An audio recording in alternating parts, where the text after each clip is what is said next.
Dan suatu ketika Yusuf bermimpi aneh yang langsung diceritakan kepada Nabi Yakub.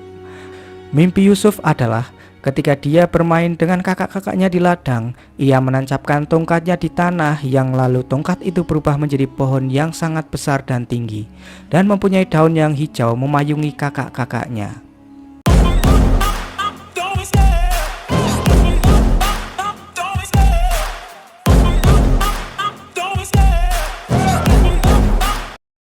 Di suatu malam, Nabi Yakub bermimpi sesuatu yang mengerikan, di mana ada seorang anak yang sedang dikejar oleh segerombolan serigala lalu dijatuhkan ke sebuah jurang. Para serigala itu juga akan memangsa si anak yang Yakub lihat seusia Yusuf. Namun dia tidak melihat jelas wajah anak itu. Yakub yang dibangunkan oleh Zulfa lalu menceritakan semua kejadian di mimpi itu, dan Zulfa langsung menceritakan ke anak-anaknya yang menganggap anak di dalam mimpi itu adalah Yusuf. Karena setelah bangun, Yakub langsung memeluk Yusuf dengan erat. Para anaknya juga menjawab perkataan ibunya bahwa jika benar itu Yusuf, pasti para serigala itu adalah mereka kakak-kakak Yusuf. Zulfa pun memarahi anak-anaknya untuk tidak sembarangan berkata. Ketika Zulfa menceritakan mimpi itu kepada Bilah, dia malah menganggap mimpi itu sangat bagus, karena Yusuf akan diserang segerombolan serigala, dan itulah yang memang seharusnya anak-anak mereka lakukan kepada Yusuf. Cerita mimpi itu langsung menyebar kepada saudara-saudara Yusuf yang membuat mereka semakin iri kepada Yusuf, karena dalam mimpi pun ayah mereka selalu melihat Yusuf. Tapi laki-laki Lavi selalu berbeda pendapat dengan anak-anak yang lain. Dia berpikir jika Yusuf mendapatkan kasih sayang yang lebih karena dia tidak lagi mempunyai ibu, sedangkan mereka masih punya semua. Yakub lalu datang dan menceramahi anak-anaknya tentang mimpi itu. Dia berkata bahwa jangan menerima begitu saja apa yang telah didengar dan berpikiran yang macam-macam. Di sini Yakub juga menjelaskan mimpinya yang bukan ditunjukkan untuk Yusuf, karena dia tidak jelas melihat wajah anak itu. Yakub lalu menjelaskan kenapa dia begitu menyayangi Yusuf, karena Yusuf yang sudah tidak mempunyai ibu lagi, dan tak mungkin lagi dia memperlakukan Yahuda anak tertuanya seperti Yusuf sekarang, karena Yahuda sudah beranjak dewasa. Maka dari itu mereka semua salah sangka jika Yakub lebih menyayangi Yusuf daripada anak-anak yang lain. Padahal mereka juga dulu diperlakukan sama seperti Yusuf waktu kecil. Salah satu anaknya yang bernama Syir juga mengatakan kepada semua bahwa Yakub selalu memberikan selimut saat ia sedang tidur dan memperlakukan anak yang lain seperti itu juga.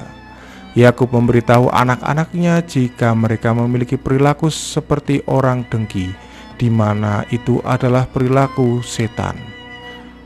Saat sedang istirahat menggembala kambing, para anak-anak didatangi oleh orang asing yang mengatakan bahwa dia mengetahui semua masalah yang mereka alami saat ini, dan ia juga datang demi mereka. Dia juga menghasut mereka dengan mengatakan di dalam mimpinya dia melihat mereka yang sedang memandu anak kecil seakan-akan mereka adalah budak baginya dan anak itu tuan bagi mereka. Lalu saat orang itu pergi, mereka menyadari bahwa muka orang itu sangat buruk dan baunya sangat busuk. Dan tak berselang lama, orang yang tadi sudah pergi tiba-tiba menghilang tanpa jejak entah kemana. Yahuda juga berkata bahwa mimpi orang itu sangat mirip dengan mimpi Yusuf saat itu. Sifat anak-anak Nabi Yakub ini memang sudah dikuasai oleh setan. Mereka sengaja merusak ladang milik warga lain, dan saat warga itu protes, dia malah dihajar oleh anak-anak Nabi Yakub. Mereka juga menyatakan diri sebagai pemilik tanah Kanaan hingga berhak melakukan apapun.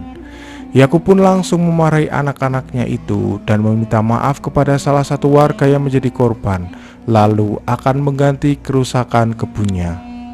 Malam harinya Nabi Yakub yang sedang bermunajat kepada Allah melihat Yusuf yang sedang bermimpi. Setelah dibangunkan, Yusuf menceritakan mimpinya kepada Nabi Yakub. Dia mengatakan bahwa ketika dia sedang di tengah padang gurun, turun sebuah cahaya dan singgasana yang lalu diduduki oleh Yusuf. Ketika dia diberikan pakaian yang bagus, lalu datang matahari, bulan, dan 11 bintang sujud di hadapannya. Yakub lalu menjelaskan mimpi Yusuf bahwa matahari yang sujud di hadapannya adalah Nabi Yakub sendiri, dan bulan adalah ibunya Yusuf. Sedangkan 11 bintang adalah saudara-saudaranya Yusuf yang lain. Yusuf juga ketika sudah dewasa akan memperoleh kedudukan yang tinggi di hadapan manusia dan para wali-wali Allah. Yakub lalu berpesan kepada Yusuf, sampai tibanya waktu itu jangan sekalipun dia menceritakan mimpinya kepada siapapun, apalagi saudara-saudaranya, karena mungkin saja mereka akan iri dan melakukan kejahatan kepada Yusuf. Dan jangan juga diceritakan kepada ibu-ibu tirinya, karena mereka akan menyebarkan kepada orang lain. Yusuf bertanya-tanya apakah mungkin saudara-saudaranya akan jahat kepadanya, padahal mereka adalah anak-anak dari Nabi Yakub. Yakub mengatakan, "Jangan pernah lengah dengan kekuatan setan, anakku." Ternyata percakapan mereka didengarkan oleh Bilah yang memang sudah dikuasai oleh setan. Yakub juga mengatakan kepada Yusuf jika Allah sudah memilihnya dan memberikan ilmu takwil mimpi yang akan melebihi Yakub nantinya. Keesokan harinya Bilah mulai menceritakan kepada semuanya tentang apa yang telah ia dengar malam tadi. Ketika Yahuda menanyakan langsung kepada Yusuf tentang mimpi itu, Yusuf tak mau menceritakannya karena sudah berjanji pada Yakub untuk merahasiakan semuanya. Yahuda yang marah lalu akan memukul Yusuf, tapi dia ditahan oleh Lavi. Bilah yang melihat kejadian itu mulai merasa senang karena kini Yahuda sudah mulai berani melawan Yusuf.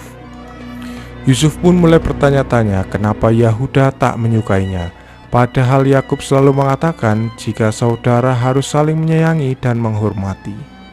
Yusuf lalu mengatakan kepada Yakub bahwa saudara-saudaranya mengetahui jika Yusuf telah bermimpi.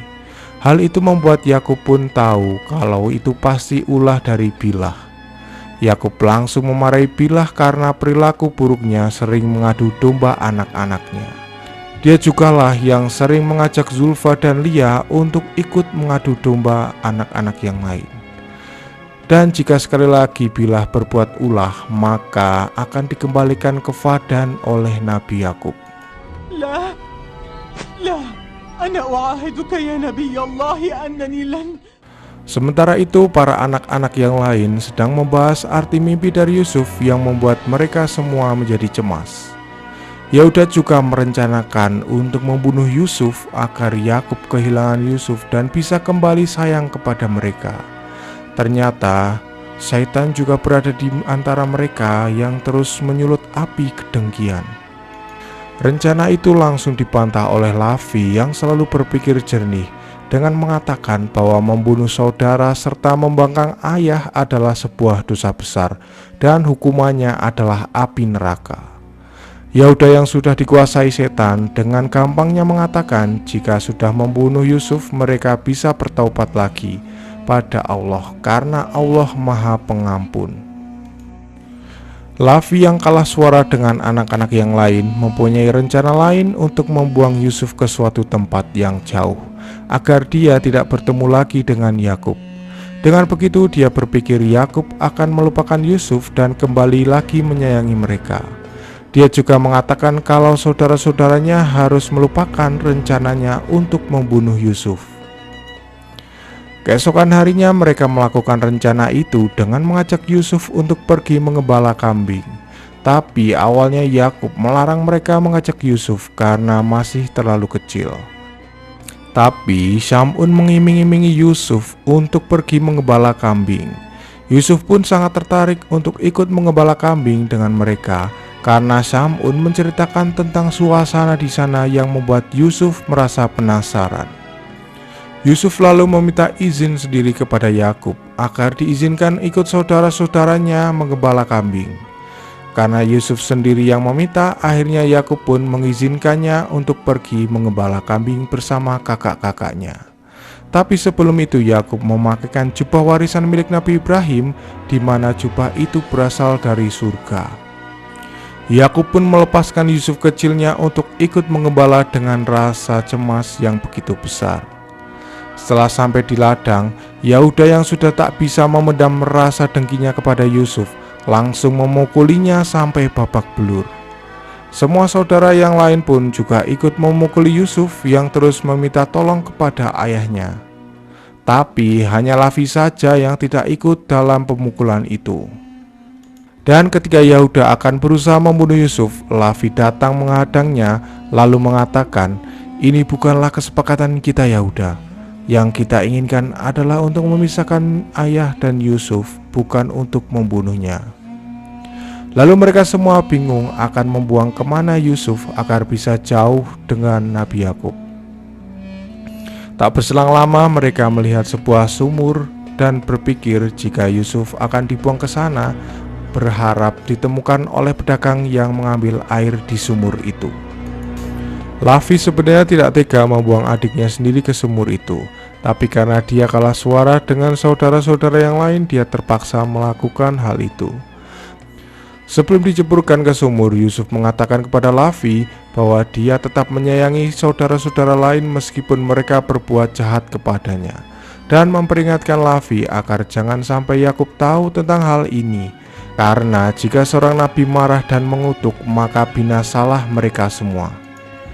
Yusuf juga berpesan kepadanya agar segera bertobat kepada Allah, karena peristiwa ini tak mungkin luput dari penglihatannya. Setelah itu Yusuf pun diceburkan oleh saudara-saudara lainnya hingga ia pingsan. Di alam bawah sadarnya Yusuf bertemu kakek-kakek tua yang sudah menunggu kedatangannya dari masa lampau.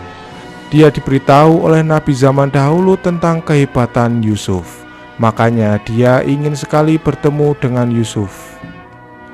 Dia juga mengetahui kalau akan terjadi peristiwa tragis di sumur ini, dan hal itu yang membuatnya menunggu kedatangan Yusuf di situ. Setelah Yusuf sadar, dia langsung memanggil Lavi dan mengatakan jika dia ketakutan berada di kegelapan. Tapi Lavi laki-laki pun tidak bisa berbuat apa-apa. Karena tahu Yusuf selamat, Yahuda lalu menyuruh semua adik-adiknya untuk pergi dari sana, berharap Yusuf akan mati kelaparan di dalam sumur.